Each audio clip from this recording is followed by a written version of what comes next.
Hi friends, welcome to our another blog.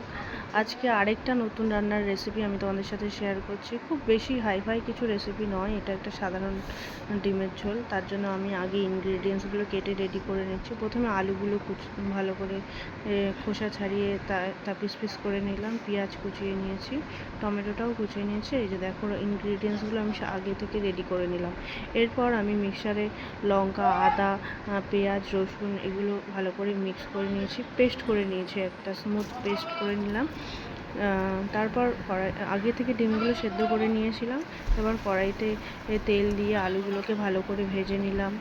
ভেজে নেওয়ার পর আলুগুলোকে লাল লাল করে ভেজে নিয়ে তুলে নিয়েছি। তারপর কড়াইতে নুন আর একটু হলুদ দিয়ে নিয়েছিলাম, যাতে ডিম ছাড়ার পর যে ফাটে সেটা যেন না ফাটে, এবং লাল লাল করে ডিমগুলো ভেজে নিয়ে সেগুলো তুলে নিলাম। এবার কড়াইতে দেবো হচ্ছে জিরে, গোটা জিরে এবং তেজপাতা ফোড়ন দিয়ে পেঁয়াজগুলো দিয়ে, পেঁয়াজ কুচি দিয়ে একটু লাল লাল করে ভাজা ভাজা হতে আমি সেখানে যে মশলার পেস্টটা তৈরি করেছিলাম সেটা দিয়ে দিলাম। তারপর একে একে লঙ্কার গুঁড়ো, ধনের গুঁড়ো, জিরের গুঁড়ো এবং কাশ্মীরি লঙ্কার গুঁড়ো দিয়ে স্বাদ মতো নুন দিয়ে ভালো করে মশলাটাকে কষিয়ে নিলাম। কষে আস্তে আস্তে আমি একটু সামান্য চিনি দিলাম, স্বাদ মতো চিনি দিলাম, যাতে একটু ঝোলটা আর কালারটা ভালো আসে, লাল আসে। এবং তারপর ভেজে রাখা আলু দিয়ে ভালো করে মশলার সাথে কষিয়ে নিলাম।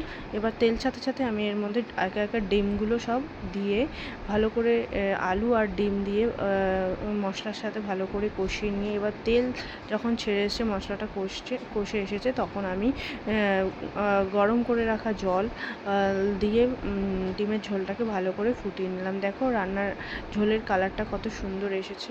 আমার তৈরি হয়ে গেছে আজকে লাল লাল ঝাল ঝাল ডিমের ঝোল। তোমরা বলো রান্নাটা কেমন হয়েছে।